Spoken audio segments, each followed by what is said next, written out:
Hey friends, my name is Jake. Welcome to Canadian Cutting Edge, and today we've got the SixLeaf SL-02. Brown linen micarta, D2 steel. I think you might like this thing. Of course, some of you won't.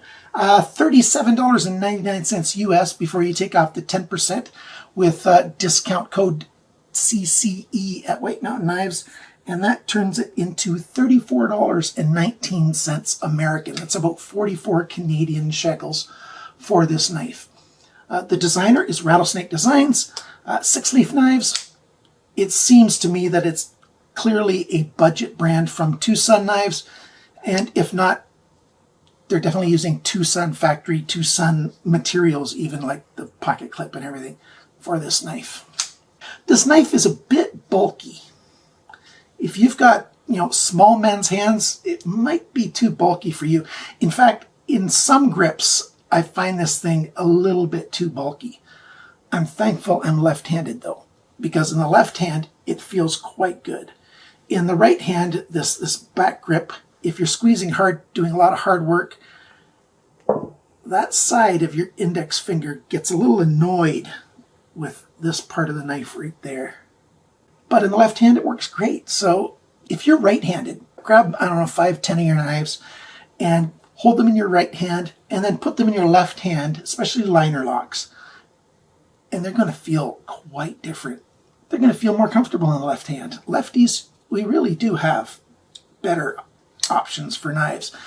We don't have a left-hand pocket clip on this knife, but we do have the ability to hold it more comfortably than lefties do.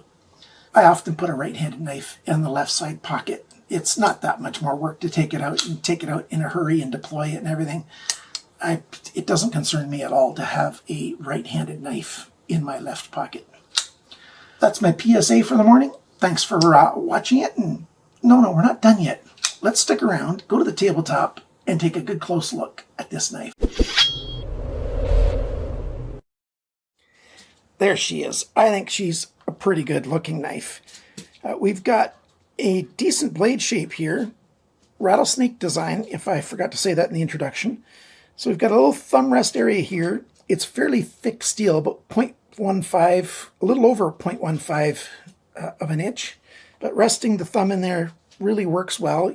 There's no jimping in there, but at that thickness, you don't really need jimping. And then there's a swedge here to make it look like it's getting thinner, but it stays the full thickness all the way up to there. And then it starts coming thinner. A very strong tip. You can plunge this thing into whatever you want and then pry all you want. Chances are exceedingly low that you're going to cause any damage to the tip of this knife. It's just made so tip, and then it's thick. The tip is made so thick. And then when you got this grind here, I forget off the top of my head what they call it when they do that. But in any case, it's a strengthening grind to strengthen the tip of the knife, while still try to keeping the edge fairly thin, but they didn't succeed in that. This edge is thick, especially in this front section.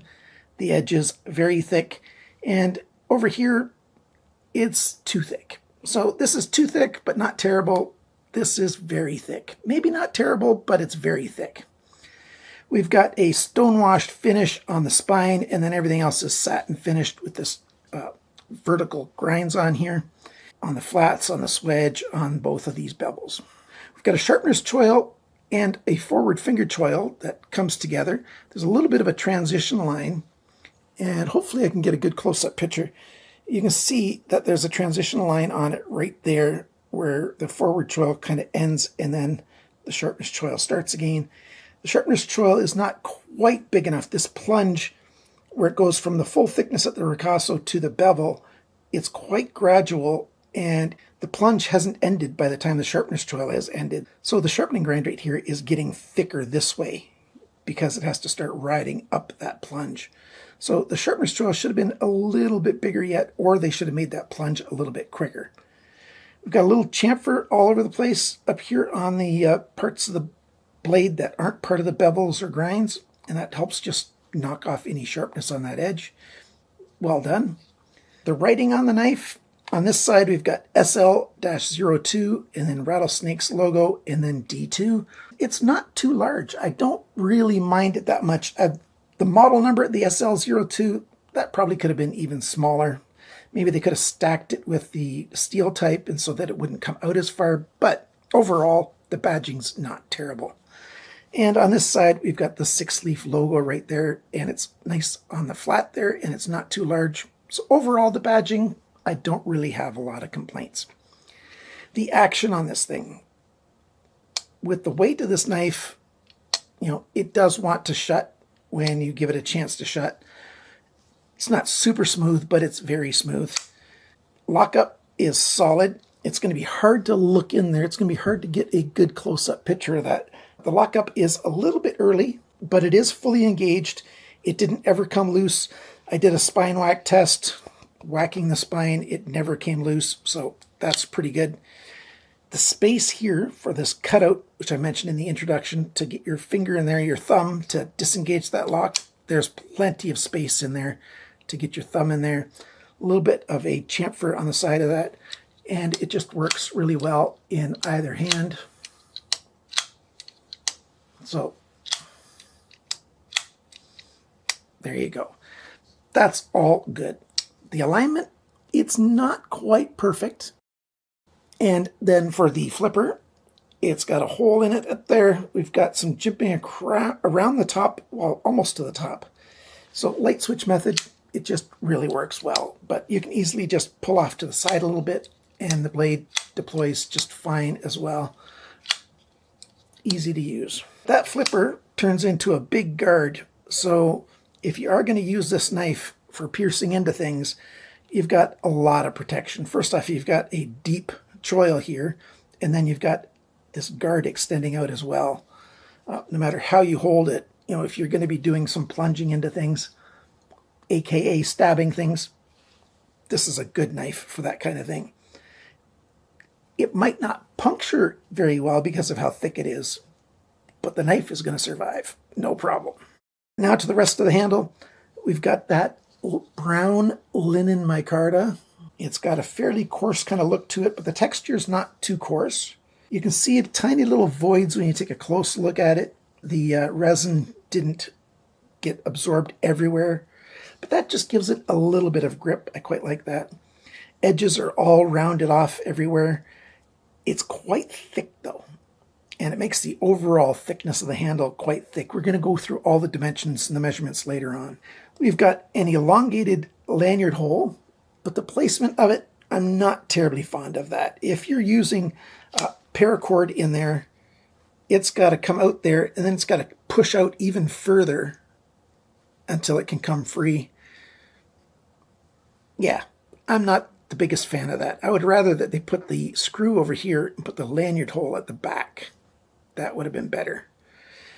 Even better yet, a lanyard pin or something, because this is thick enough already. You don't want paracord making it even thicker. A little bit of a G10 backspacer right there. Not too big. Fairly well made backspacer. We've got the typical budget pocket clip that TwoSun uses.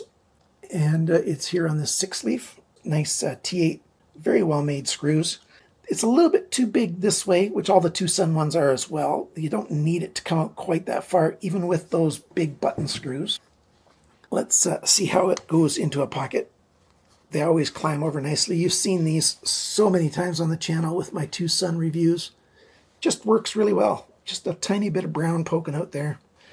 And with that hole there, that helps you give a little bit of texture to pull the knife back out.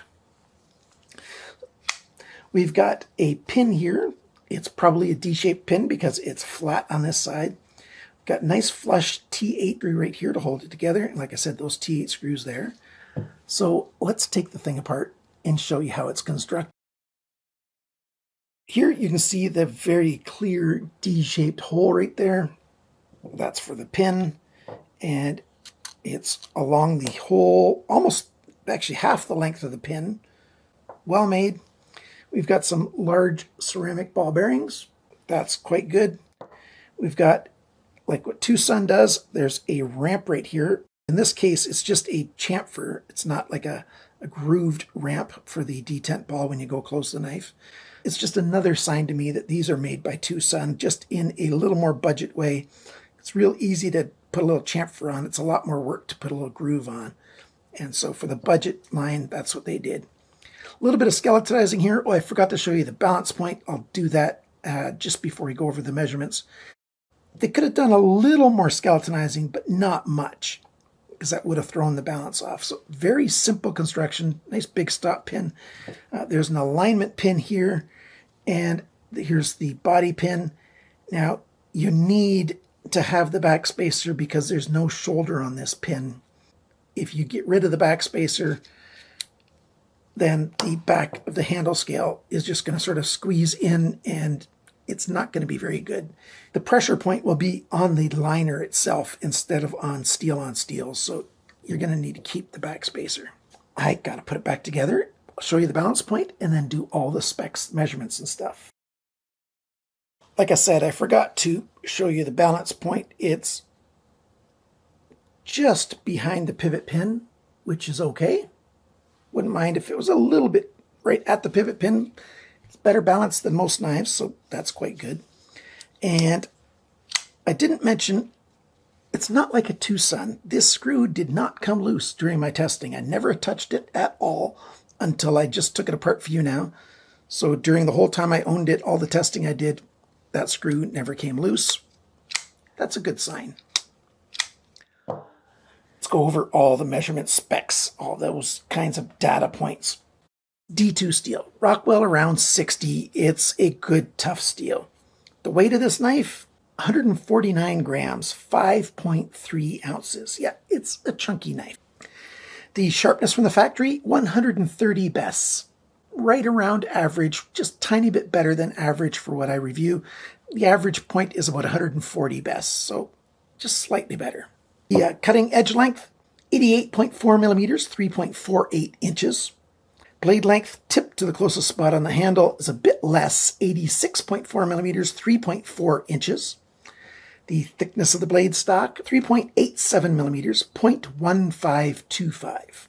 The blade depth, the widest point is right there, 30.9 millimeters, 1.22 inches. The thickness behind the grind, well, I said there's two different measurements. Over here on the main bevel, it is 0.54 millimeters, 21/1000 of an inch. So just slightly over what I want. Up here, it is 0.66. I can't read my writing if it's 0.66 or 0.60 millimeters. Anyway, 26/1000 of an inch up here. The grind angles. On this side, the average grind angle is 16.8. On this side, 15.7. That helped the sharpness score a lot. This one started around 17.4 for this main bevel area, and then for the tip area, it was 15.7. This side, it started at 15.3 and then went to 16.3 at this transition area and went back to 15.6. So it's better sharpened than most knives these days, but not great. Not great at all. And too thick. You want that kind of thickness if you have a chopper, and this is not a chopper. The handle length, 121 millimeters, 4.76 inches. The grip area, the main section is about 9 centimeters, 3.7 inches. With the forward choil, it is 11.7 centimeters, 4.6 inches. So yeah, you can get some big hands on here. The forward choil's big enough, I didn't talk about it, big enough to be safe from cutting yourself, even if your hands are larger, unless you've got really thick meat sausages. The handle depth within the grip area here, 23.7 millimeters, 0.933 of an inch. When the knife is closed, the widest point is not up here, it's right there. 38.5 millimeters, 1.52 inches. And the total length of this knife from end to end, 207 millimeters, 8.15 inches. Again, the price, $37.99, take off 10%, $34.19. You can get this at White Mountain Knives. They're sold out at the time. Click their Notify Me button to get it, and that's the best place to get it. What do I think of this knife? If you're looking for something that's a little bit thicker, something very strong at the tip, something a bit chunky, yeah, this is a good choice. It's solidly made. There's no problems with the construction. It works well, and this is a very hard user. I do wish it was a little bit thinner behind the grind. That's the main thing I'd like to see. I'd like a left pocket clip option, sure, but us lefties, we know how to make do. We've been doing it all our lives. So thanks for watching my video. Thank you to my Patreon supporters, my YouTube member supporters. You guys are awesome. I'll have another knife sale probably at the end of June, not sure yet. And if you're one of my supporters, you get first dibs on all knife sales. And you get a chance to win a knife. So thank you so much for watching my video. Thanks for liking, sharing, commenting, and subscribing. Those things really do make a difference, so please do them. It does help an awful lot. Even if you just say hi in the comments, I appreciate it very much. It helps the algorithm promote my videos. And remember, friends, always cut towards your chum, not your thumb.